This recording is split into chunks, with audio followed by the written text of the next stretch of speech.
Hello Mark, I'm Tech. I'm in a freshman class in NCUE. My student number is S0441011. Today I'm going to read you a speech which is given by Sunitha Krishnan, The Fight Against Sex Slavery.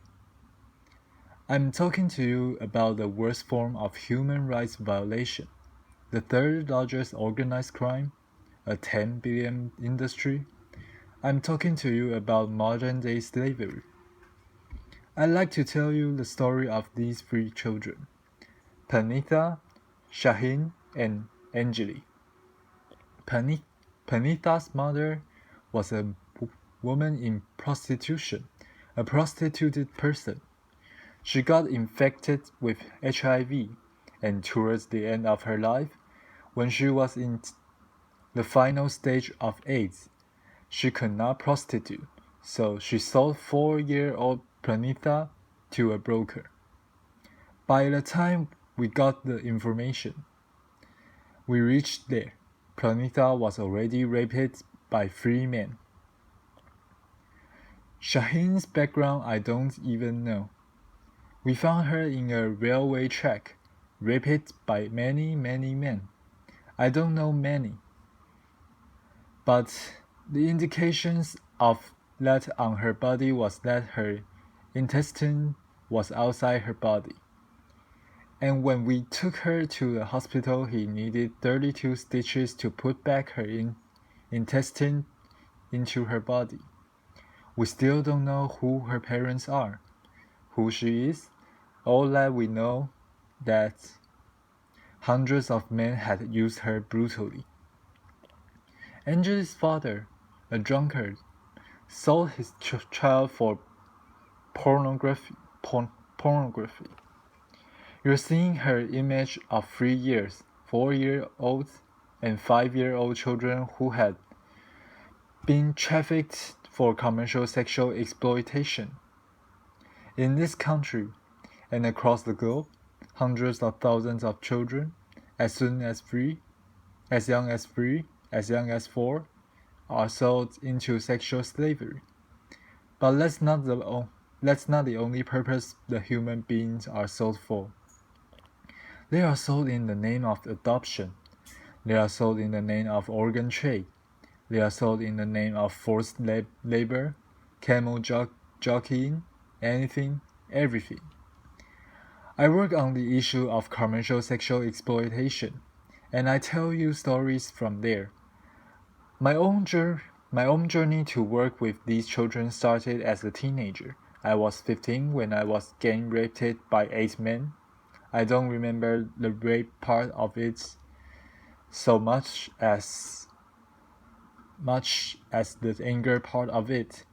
Yes, there were 8 men who defiled me, raped me, but that didn't go into my consciousness. I never felt like a victim, then or now. But what lingered from then till now, I'm 40 today, is the huge outrageous anger. 2 years. I was ostracized, I was stigmatized, I was isolated because I was a victim. And that's what we do to all traffic survivors. We, as a society, we have PhDs in victimizing a victim. Right from the age of 15, when I started looking around me, I started seeing hundreds and thousands of women and children who are left in sexual slavery-like practices, but have absolutely no respite because we don't allow them to come in. Where does the journey begin? Most of them come from very optionless families, not just poor. You have even the middle class sometimes getting trafficked.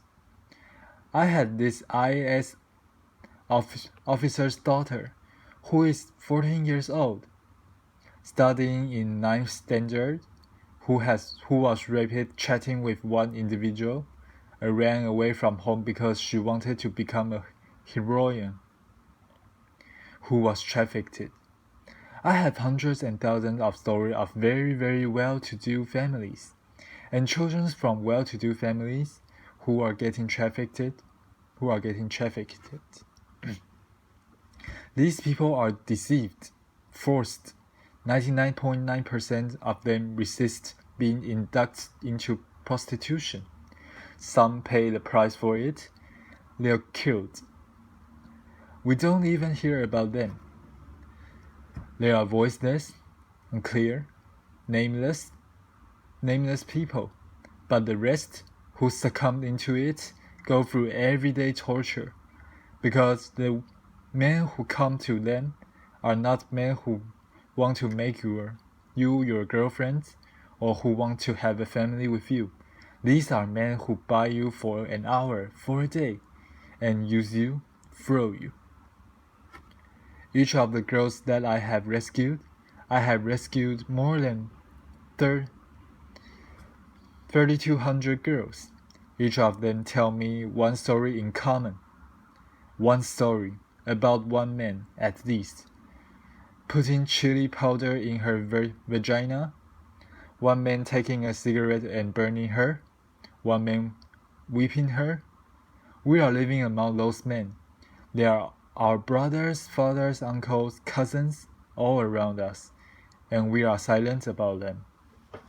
We think it is easy money. We think it is shortcuts. We think the person likes to do what she's doing. But the extra bonuses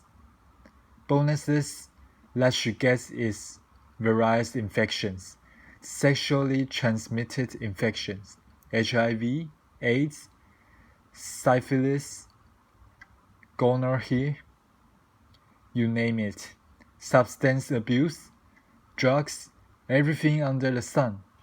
And one day she gives up on you and me, because we have no options for her. And therefore, she starts normalizing this exploitation. She believes, yes, this is it.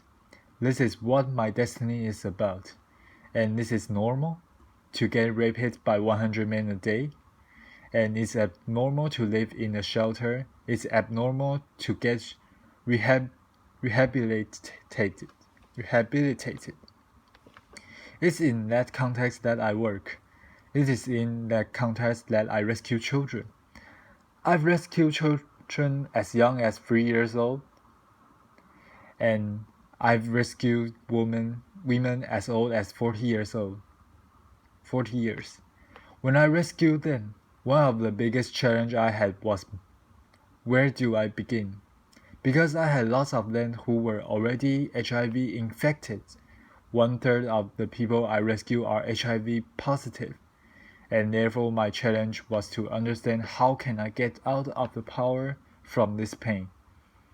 And for me, I was my greatest experience, understanding my own self, understanding my own pain, my own isolation, was my greatest teacher. Because what we did with these girls is to understand their potentials. You see a girl here who is trained as a welder. She works for a very big company, a workshop in Hyderabad. Making furniture. She earns around 12,000 rupees. She is an illiterate girl, trained, skilled as a welder. Why welding and why not computers? We felt one of the things that these girls had is immense amount of courage. They did not have any products inside their body, hijabs inside themselves. They've crossed the barrier of it, and therefore they could fight in a male-dominated world very easily and not feel very shy about it.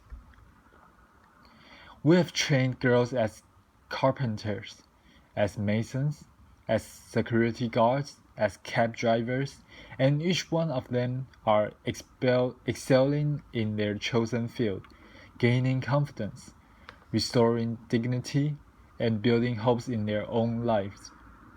These girls are also working in big construction companies like Ramkey Construction as masons, full-time masons. What has been my challenge? My challenge has not been the traffickers who beat me up.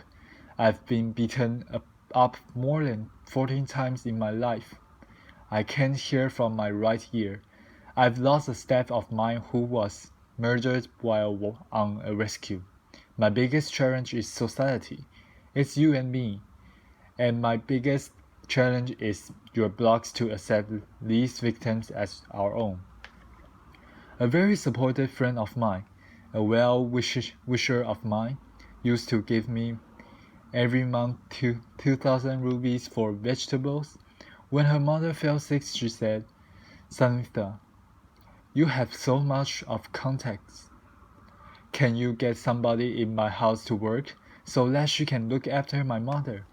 And there is a long pause, and then she says, "Not one of our girls." It is very fashionable to talk about human trafficking. In this fantastic A to C hall, it's very nice for discourse, making films and everything. But it is not nice to bring them to our homes. It is not nice to give them employment in our factories, our companies. It's not nice for our children to study with their children.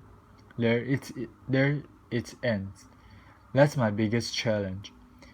If I'm here today, I'm here not only as Sunitha Krishnan. I'm here as the voice of the victims and survivors of human trafficking. They need your compassion. They need your empathy.